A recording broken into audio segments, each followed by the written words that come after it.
Captain Lee Hyunwoo walked through the busy streets of New Busan Colony. The morning air was fresh and cool. Around him, 50,000 people went about their daily lives. Children ran to school. Workers headed to the mining sites. Shop owners opened their stores.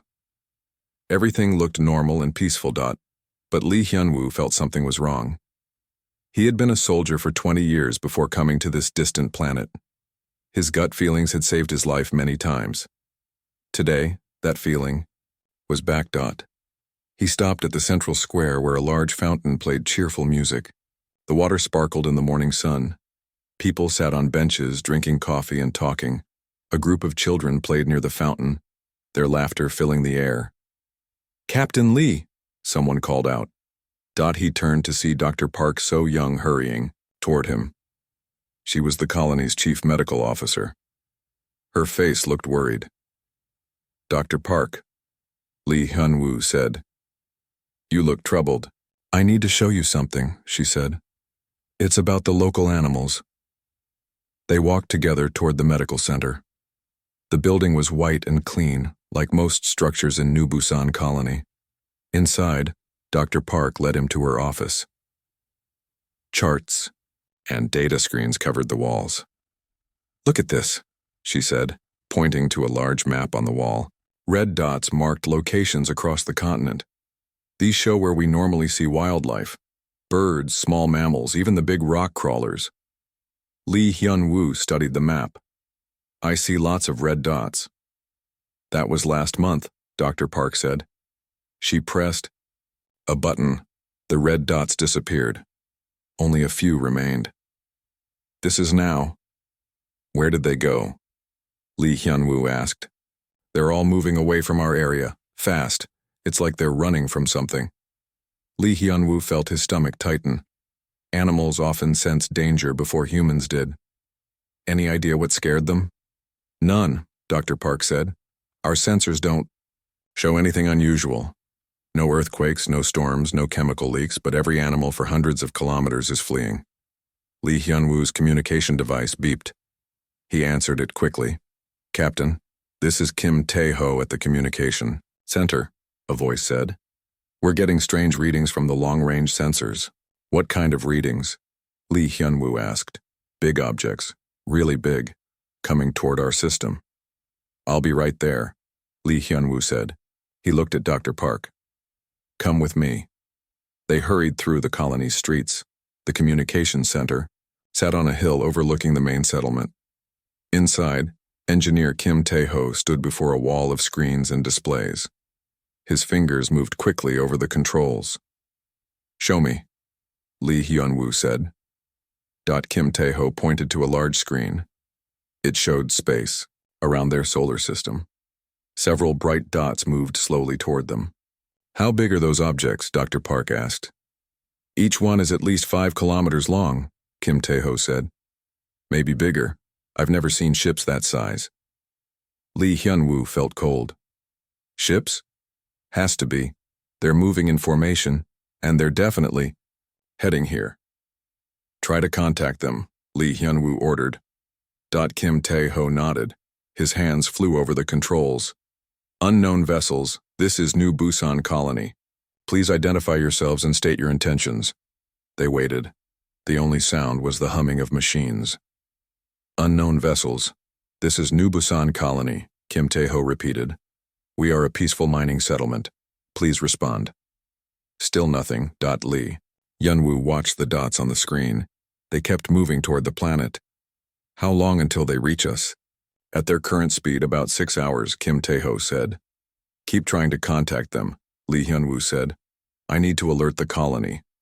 He activated the emergency communication system. His voice echoed through speakers across New Busan Colony. "Attention, all residents. This is Captain Lee. We have detected unknown vessels approaching our system. This is not a drill. All civilians should prepare for possible evacuation. Report to your assigned emergency stations." People stopped in the streets. Parents grabbed their children. Store owners locked their doors. The peaceful morning was gone. Lee Hyunwoo returned to the communication center. Kim Tae-ho looked pale. "Any response?" Lee Hyunwoo asked. "Nothing. But Captain, They're moving faster now. They'll be here in 3 hours. Choi Mina burst through the door. She was the mining supervisor and mother of 2 young children. Her face was red from running. Captain Lee, she gasped. What's happening? People are panicking. Unknown ships are coming, Lee Hyun-woo said. Large ones, they won't answer our calls. Are they hostile? Choi Mina asked. We don't know, Lee Hyun-woo said. But deep down, he feared the worst. Dr. Park studied the sensor readings. Captain, look at this. She pointed to another screen. It showed energy readings from the approaching ships. Those are weapon signatures, she said. Big ones. Kim Tae-ho's hands shook as he adjusted the sensors. Captain, I'm detecting more ships. Lots more. They were hiding behind the first group. The main screen updated. Now dozens of dots moved toward the planet. All were huge. All were armed. How many people can we evacuate? Lee Hyun-woo asked Choi Mina. The transport ships can hold maybe 5,000, she said, but it takes hours to prep them for launch. We have 50,000 people here, Dr. Park said quietly. Lee Hyun-woo felt the weight of command. He had to make a choice. Try to fight with their small defense fleet, or prepare for the worst. Kim, send a message to Earth, he ordered. Tell them we're under attack by unknown forces. Include all sensor data. Earth is 3 weeks away by message, Kim Tae-ho said. Even if they send help immediately, it won't arrive for months. Send it anyway, Lee Hyun-woo said. Kim Tae-ho began composing the message. His fingers trembled as he typed. Suddenly, alarms blared throughout the communication center. Red lights flashed. Captain, Kim Tae-ho shouted. The ships just opened fire. On the main screen, they watched bright flashes appear around the planet. The orbital defense satellites exploded one by one. Each flash meant another piece of their protection was gone. They're destroying our satellites, Dr. Park whispered. And our communication arrays, Kim Tae-ho added. I'm losing contact with orbit. The ground shook. Through the windows, they saw bright streaks of light falling from the sky. Energy beams struck the colony's power plants. Explosions lit up the settlement. Everyone to the emergency shelters, Lee Hyun-woo ordered. They ran from the communications center as more energy beams struck around them. The air filled with smoke and dust. People screamed and ran in all directions. Choi Mina grabbed Lee Hyun-woo's arm. My children are at the school. I'll help you find them, he said. They pushed through crowds of panicked people. The school was on fire. Teachers led students out of the burning building. Choi Mina found her 2 children and hugged them tight. Mommy, what's happening?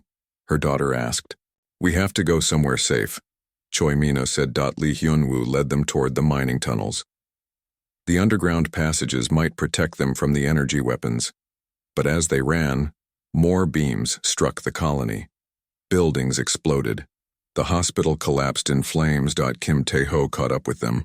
He carried a portable communication device. Captain, I got the message to Earth, he said. But our main transmitters are destroyed. We can't send anything else. They reached the entrance to the mining tunnels. Hundreds of people crowded around. The entrance, parents carried crying children. Old people struggled to keep up. Inside, quickly, Lee Hyun-woo shouted. As people filed into the tunnels, the attacks continued above. The beautiful colony of New Busan was burning. In just 1 hour, their peaceful home had become a war zone. Deep in the tunnels, Choi Mina held her children close. The ceiling shook with each explosion above. Dust fell from the rocky walls. Will we be safe here? Her son asked. Choi. Mina looked at the dark tunnel walls. She didn't know if they would survive.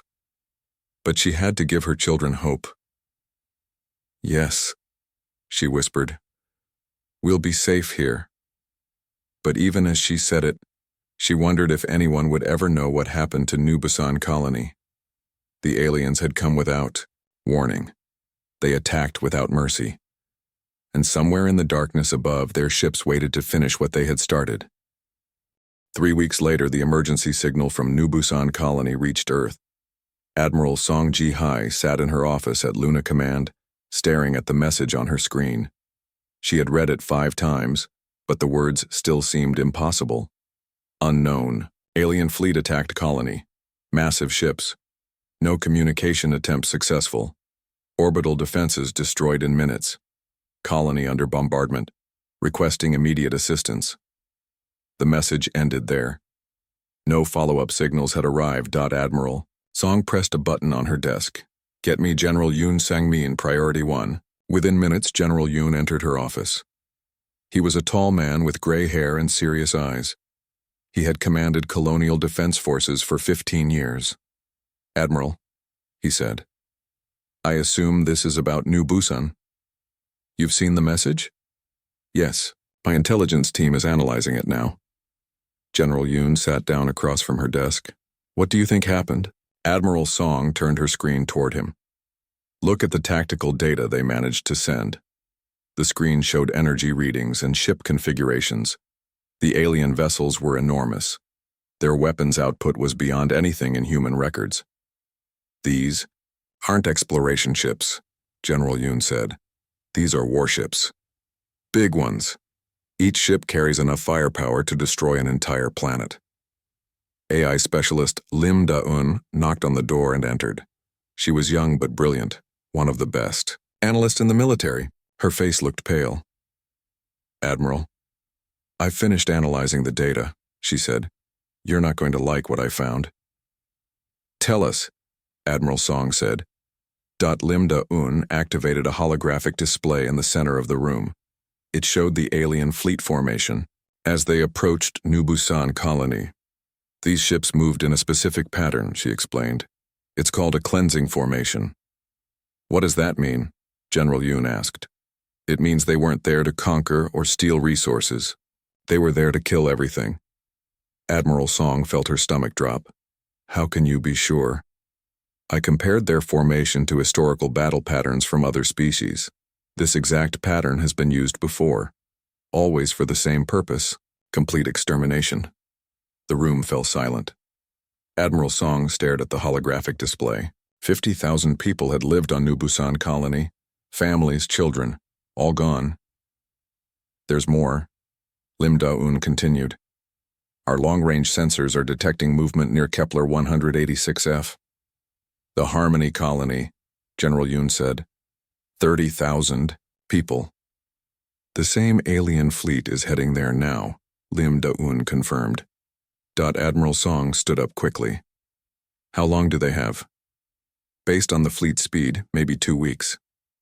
Can we warn them? Communication signals take 18 days to reach Kepler 186f. The aliens will arrive first. Admiral Song walked to the window. Outside, she could see Earth in the distance. 3 billion people lived on that blue world. Millions more lived on colonies throughout human space. Were they all in danger? Da-eun, she said, show me everything we know about these aliens. The holographic display changed. It showed star maps of human colonies. We call them Species X for now, Lim Da-eun said. Based on their technology, they're far more advanced than us. Their ships are faster, bigger, and better armed. What do they want? General Yoon asked. That's the scary part. They don't seem to want anything. No demands, no communication attempts. They just attack and destroy. Admiral Song studied the star map. How many colonies are in their path? If they continue their current course, 17 colonies, over 2 million people. President Kim Won-ho entered the room. He was a short man with kind eyes, but today he looked worried and tired. Admiral Song, he said, I need to know our options. Sir, we're dealing with a species that appears to be conducting systematic extermination of human colonies, Admiral Song replied. Can we fight them? General Yoon shook his head. Mr. President, their technology is centuries ahead of ours. Our best warships would be like throwing rocks at tanks. What about evacuation? We don't have enough transport ships to move 2 million people, Admiral Song said. And even if we did, where would we put them? President Kim sat down heavily. So we just wait for them to kill everyone? Lim Da-eun stepped forward. Mr. President, there might be another option. Everyone looked at her. What option? President? Kim asked. Project Prometheus. The room became very quiet. Admiral Song and General Yoon exchanged looks. That project doesn't exist, General Yoon said carefully. Sir, with respect, I have full security clearance. I know about Prometheus. President Kim looked confused. What is Project Prometheus? Admiral. Song took a deep breath. Mr. President, some information is classified above your level. I'm the president. Yes, sir. But some projects are so sensitive that even presidents don't know about them unless absolutely necessary. President Kim's face turned red. Are you telling me my own military is hiding things from me? Sir, General Yoon said, some secrets exist to protect everyone, including you. Well, now is the time to share those secrets, President Kim said. Angrily, Admiral Song looked at Lim Da-un. How much does he need to know? Everything, Lim Da-un said. If we're going to survive this, he needs to know what we really are. President Kim stood up. What you really are? What does that mean? Admiral Song walked to her safe and entered a long code. She removed a thick folder marked with symbols President Kim had never seen before. Mr. President, she said, for the Yao. Past 100 years, a small group of military leaders have been preparing for this exact scenario. What scenario? First contact with a hostile alien species that wants to exterminate humanity. She opened the folder and showed him photographs of ships unlike anything he had seen. They were black and angular, covered in weapons. We've been building a secret fleet, she continued. Ships designed not for exploration or peacekeeping, but for war. President Kim stared at the photographs. How many ships? Over 800. 800 warships? How is that possible? General Yoon stepped forward. Mr. President, while the public focuses on peaceful expansion, we've been preparing for the day someone would try to wipe us out. Why didn't you tell me? Because politicians change, Admiral Song said. Some want peace at any cost. Others want war for profit. But the military's job is to protect humanity, no matter what politicians want. Lim Da-un activated another display. It showed technical specifications for human weapons. These ships don't fight like our regular navy, she explained. They're designed to hunt and kill. President Kim studied the data. The weapons were terrifying. Some could destroy entire fleets, others could make stars explode. This is madness, he whispered. This is survival, Admiral Song said. We knew this day would come. When aliens finally found us, they might not come in peace. But why keep it secret from everyone? Because humanity needed to grow and expand peacefully, General Yoon explained. If people knew we had weapons like this, they might use them against each other. President Kim sat down again. He looked older than when he had entered the room. So we can fight these aliens? We can try, Admiral Song said. But Mr. President, you need to understand something. If we activate Project Prometheus, we can't go back. What do you mean? I mean the galaxy will learn what humans are really capable of, and they might decide we're too dangerous to let live. President Kim looked at the photographs again. The black ships looked like mechanical demons. How soon can this fleet be ready? It's already ready, Admiral Song said. It's been waiting for over 50 years. Lim Da-un's communication device beeped. She looked at it and her face went pale. What is it? General Yoon asked. Harmony Colony, she said quietly. We just lost contact. President Kim closed his eyes. 30,000 more people were dead or dying. Activate Project Prometheus, he said. Admiral Song nodded. Yes, sir. She pressed a red button on her desk. Across human space, secret signals went out to hidden bases. In the darkness between stars, 800 black ships began to move. The galaxy was about to learn what happened when someone threatened humanity's children. Director BAE Young-ho stood in the center of the most secret military facility in human space. The base was hidden inside an asteroid near Jupiter. From outside, it looked like empty rock. Inside, it contained 50 years of humanity's darkest. Preparations. The red alert signal had come 12 hours ago. Project Prometheus was now active. Around him, thousands of people worked at stations he hoped would never be needed. But today was different. Today humanity was at war. Director called Dr. Oh Hee-jin as she approached. She was his lead weapons researcher. Her hands were covered in machine oil, and her eyes looked tired. The final weapon systems are online. Show me, Director BAE said. They walked through corridors filled with humming machinery. The walls were lined with screens showing technical data that would terrify most people. Dr. O led him to a viewing window that looked out into space. Outside, Director BAE saw ships that Nightmare would build. They were completely black, absorbing light instead of reflecting it. Each ship was covered in weapons that looked more like claws and teeth than traditional cannons. 847 ships, Dr. O said. Each one designed to kill everything it encounters. Tell me about the weapons, Director BAE said. Dr. O activated a holographic display. It showed a cutaway view of one of the ships. Gravitational cannons that can crush enemy ships into tiny balls of metal, she explained. Quantum torpedoes that phase through shields and explode inside enemy hulls.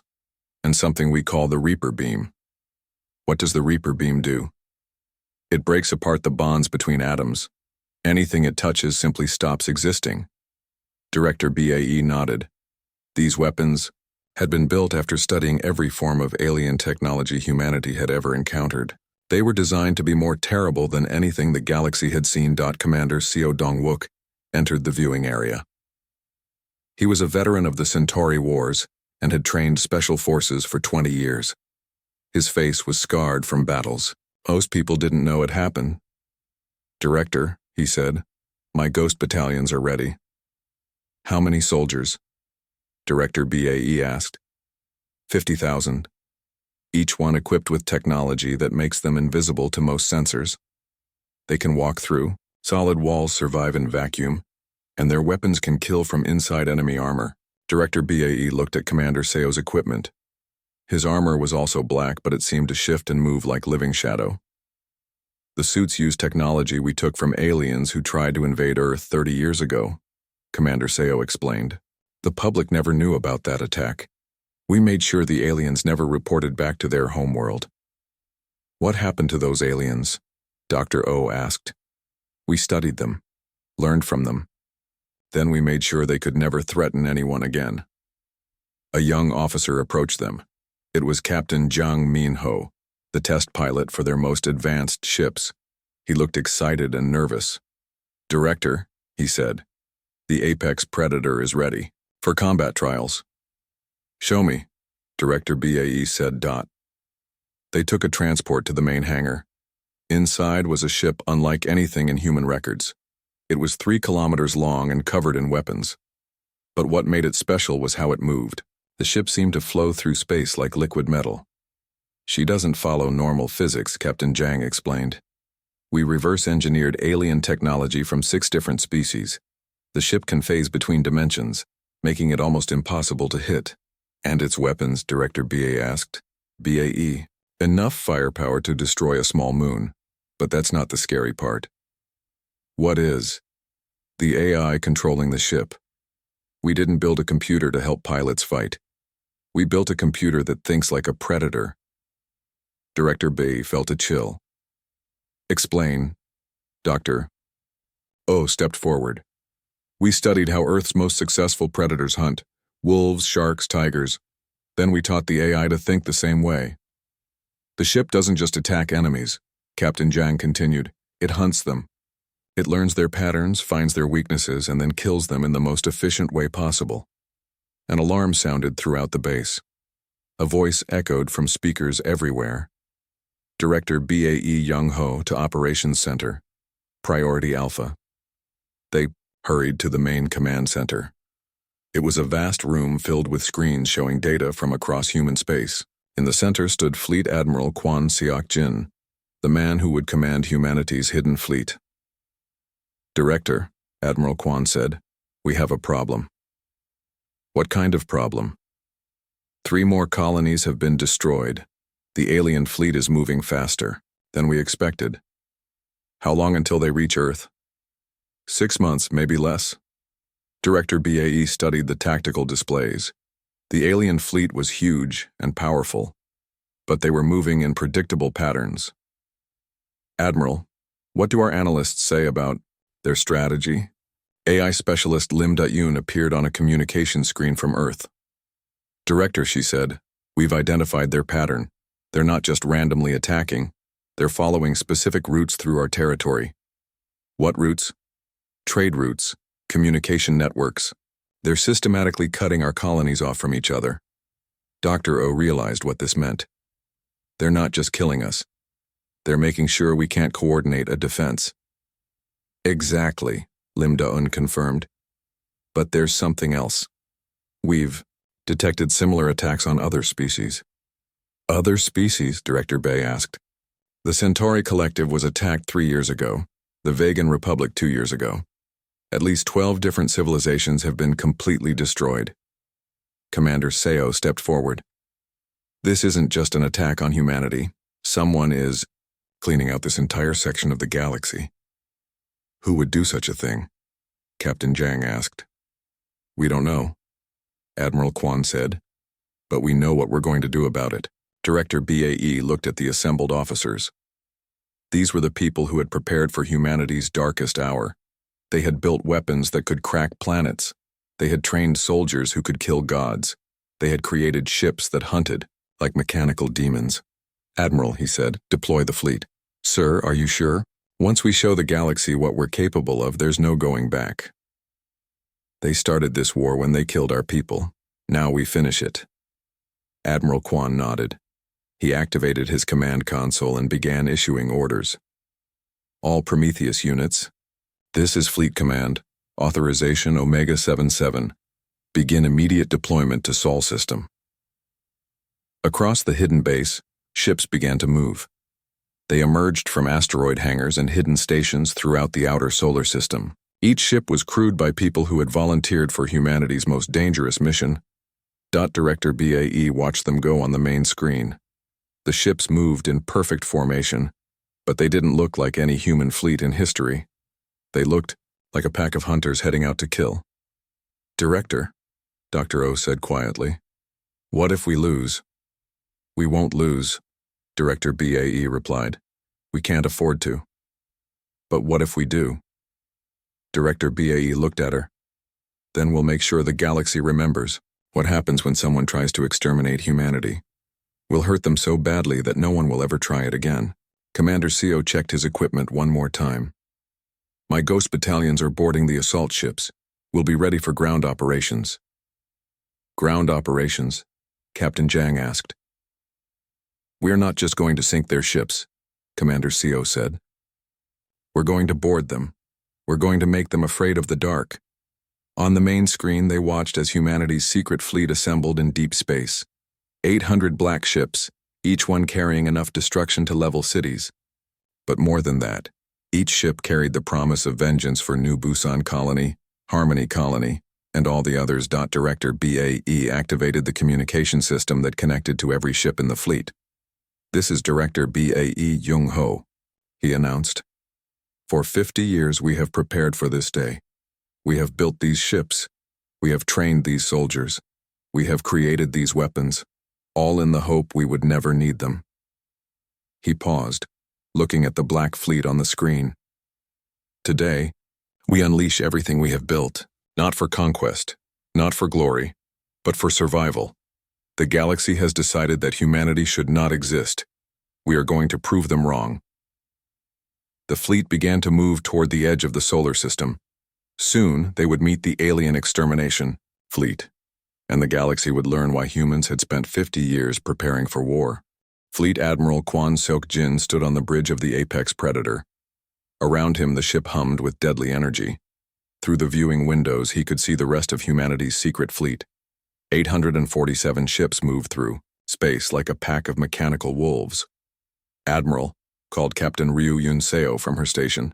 Long-range sensors are detecting the alien fleet. They're entering the outer edge of our solar system. Show me, Admiral Kwan said. The main screen displayed the enemy formation. Dozens of massive ships, each one larger than Earth's biggest cities. They moved in the same formation that had destroyed 13 human colonies. "How many ships?" Admiral Kwan asked. 67 confirmed, replied Tactical Officer Nam Kite. Each one heavily armed. They're broadcasting on all frequencies. What are they saying? It's not words, just a signal that seems to disable communication systems. They're trying to cut us off from each other. Admiral Kwan smiled coldly. The aliens expected humanity to fight like every other species they had encountered. Predictable formations, honor-bound tactics, desperate attempts to communicate. They were wrong. All ships, Admiral Kwan announced over the fleet communication system. Begin hunting pattern Alpha 7. The human fleet changed formation instantly. Instead of moving in straight lines like traditional navies, the ships spread out in seemingly random directions. To enemy sensors, it would look like panic. But Admiral Kwan knew better.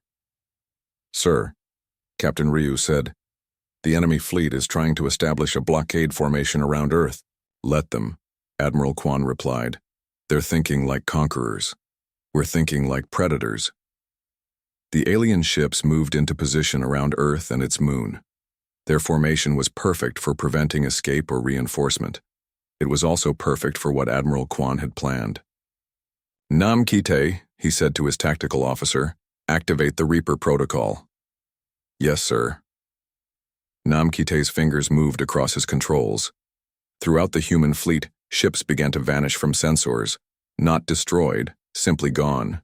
The aliens would think their enemies had fled. They would be wrong about that too. On the alien flagship, Supreme Commander Zektar studied the tactical displays. The human ships had disappeared as expected. Most species tried to run when faced with the cleansing fleet. "Begin orbital bombardment," Zektar ordered. "Eliminate all population centers." The alien ships began charging their planet-killing weapons. Energy readings climbed toward levels that could crack continents. That quote S when the first human ship struck. The destroyer, Night Stalker, materialized inside the alien formation. It had used dimensional phase technology to appear behind the enemy fleet's shields. Before the aliens could react, the Night Stalker fired its gravitational cannons. The nearest alien ship was crushed into a ball of twisted metal in seconds. "What was that?" Zektar demanded.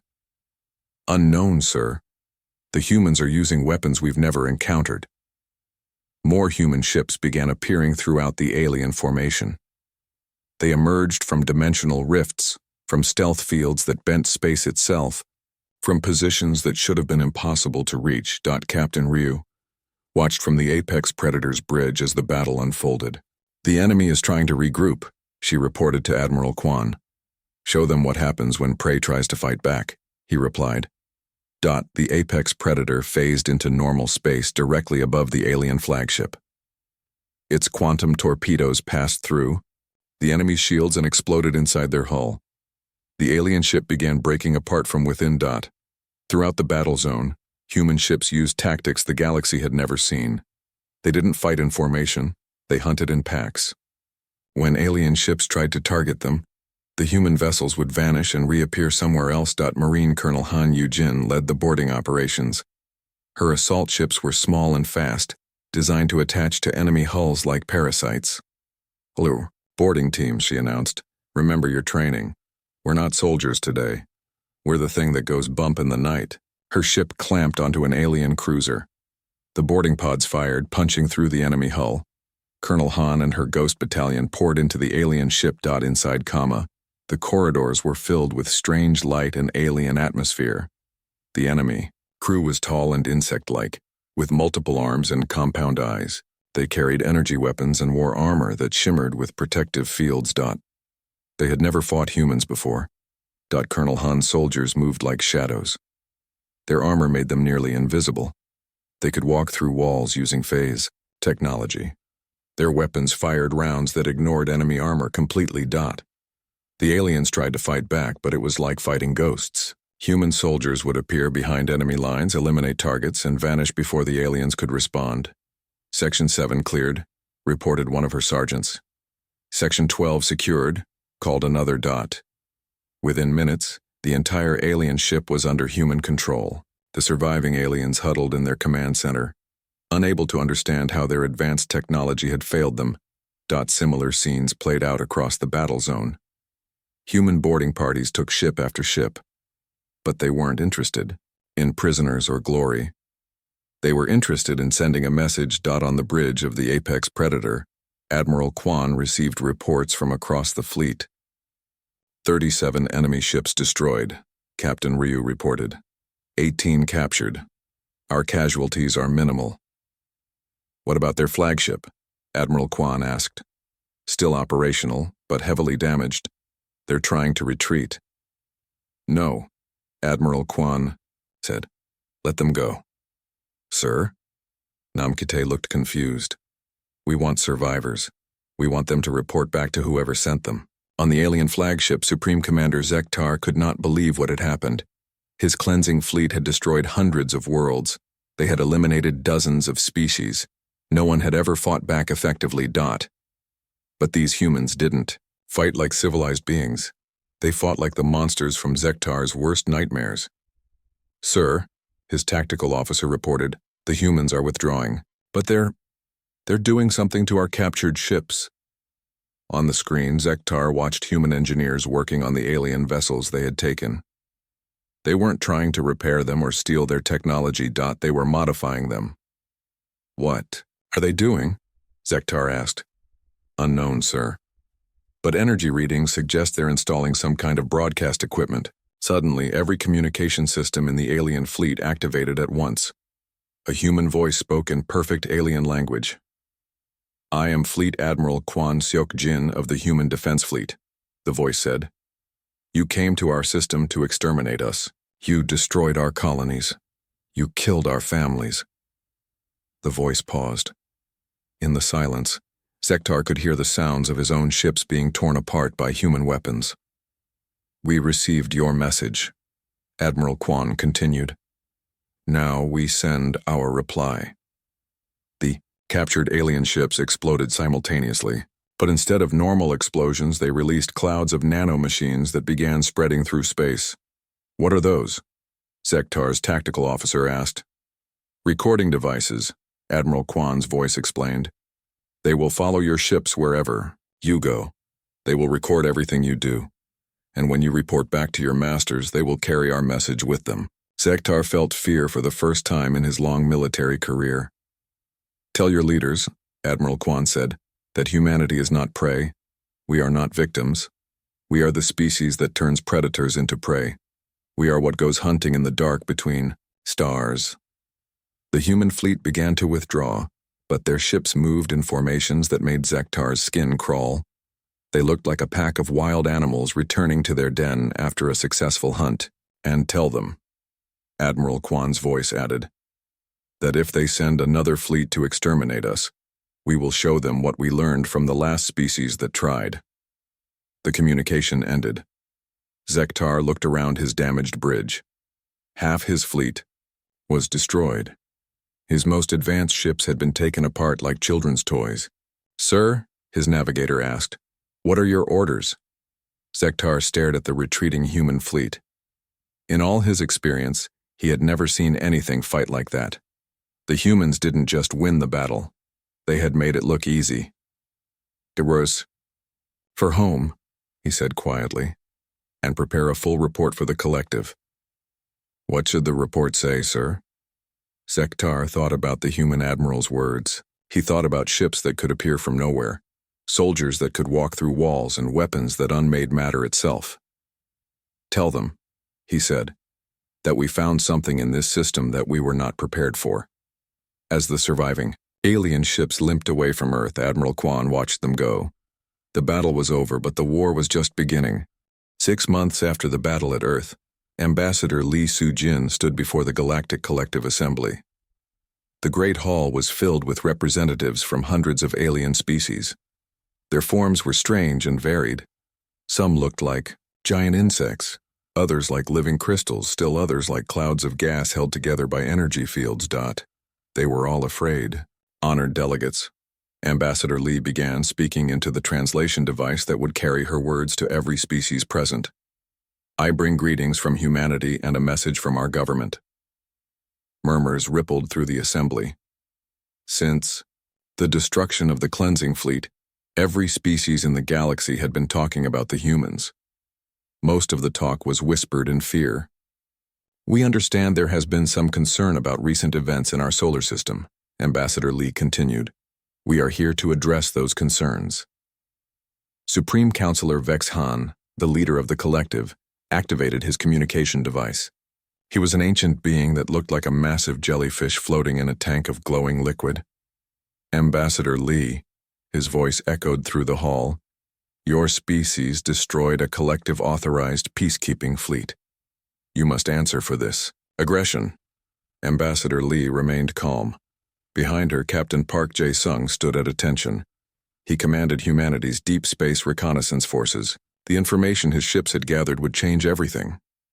Honored Counselor, Ambassador Lee replied, I believe there has been a misunderstanding. The fleet that attacked our colonies was not conducting peacekeeping operations.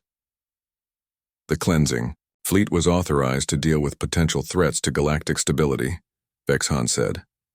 Captain Park, Ambassador Lee said, please share what we discovered. Captain Park stepped forward and activated a holographic display in the center of the assembly hall. It showed star maps covering thousands of light years. Honored delegates, Captain Park said, over the past 6 months, our reconnaissance ships have investigated the areas where the so-called cleansing fleet operated. The display showed dozens of star systems.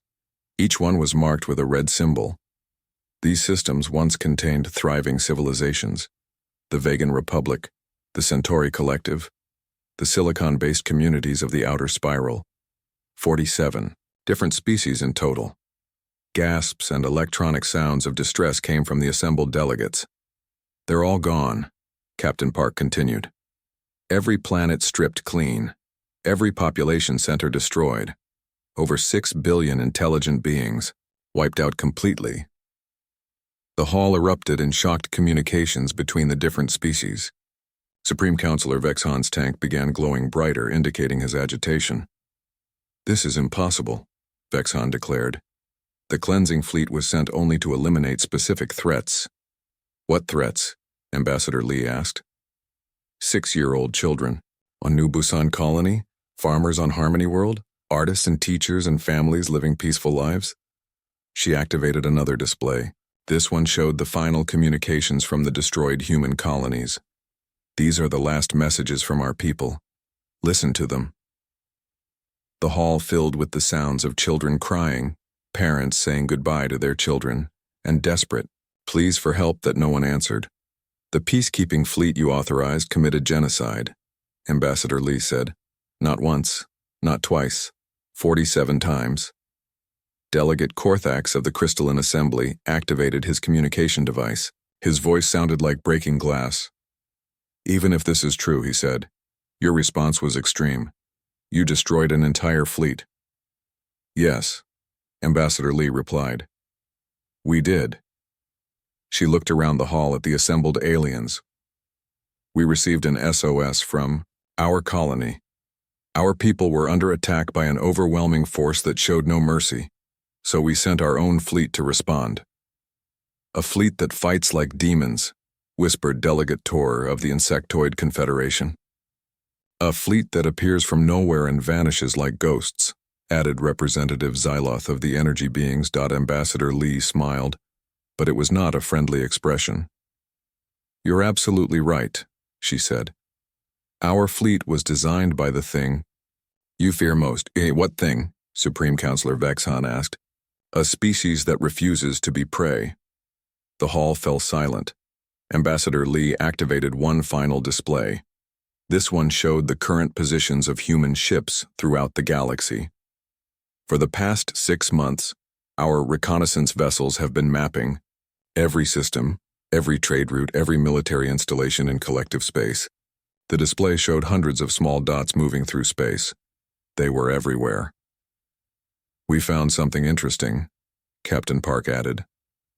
The cleansing fleet wasn't the only one. You have 6 more fleets conducting similar operations in different parts of the galaxy.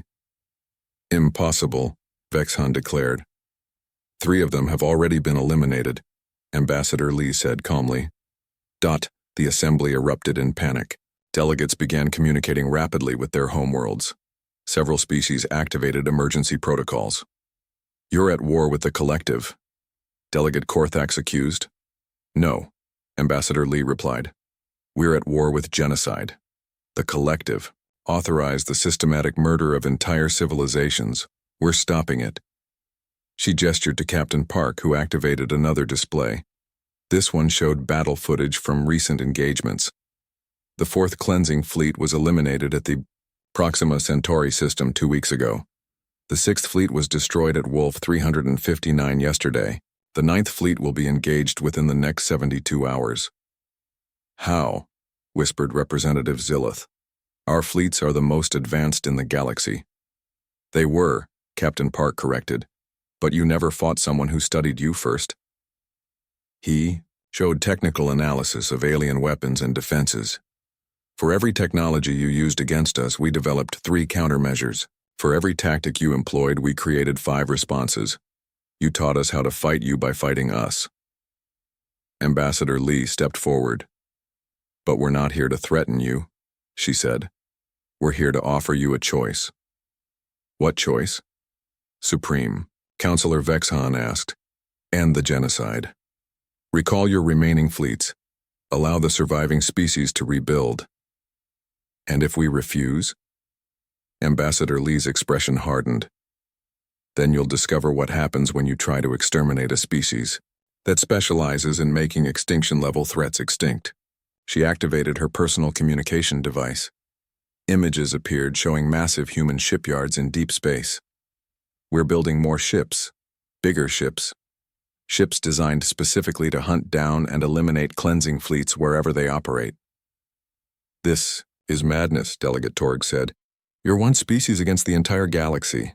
"So were the Vegans," Ambassador Lee replied. "So were the Centaurians. So were all the others you murdered. The difference is, we fight back." Captain Park shared one final piece of information. "Our deep space monitors have detected communications between your remaining cleansing fleets and their target systems. You're planning to eliminate 17 more civilizations over the next 2 years." The assembly fell silent. "Those operations will not succeed," Ambassador Lee announced. "Our fleets will be waiting." She looked around the hall at the frightened alien delegates. "Humanity received an SOS from our colony. That signal brought the most deadly fleet this galaxy has ever seen. Not because we wanted to conquer you, but because we refused to be conquered." Supreme Counselor Vexhan's tank dimmed as he processed this information. "What do you want from us?" he asked. "Justice for the murdered civilizations, an end to the genocide programs, and a promise that no species will ever again face extermination for the crime of existing." "And if we agree to these terms?" Ambassador Lee's expression softened slightly. "Then humanity will return to our peaceful exploration and trade. Our fleets will go home, and the galaxy can rebuild without fear." "And if we don't agree?" "Then you'll learn why humans spent 50 years preparing for war, and you'll discover that when someone tries to wipe out our species, we become very good at wiping out theirs." The hall remained silent for several minutes. Finally, Supreme Counselor Vexhan activated his communication device. "The collective will consider your terms," he said. "You have 72 hours, Ambassador Lee replied. "After that, our fleets will assume you've chosen war." She and Captain Park turned to leave the assembly hall. As they walked toward the exit, Ambassador Lee spoke one final time. "The SOS from New Busan Colony asked for help. We answered that call. Now the galaxy knows what happens when someone threatens humanity's children." "We are not your prey," Captain Park added. "We are not your victims. We are the apex predators who hunt apex predators, and we're very, very good at our job." The human delegation left the assembly hall.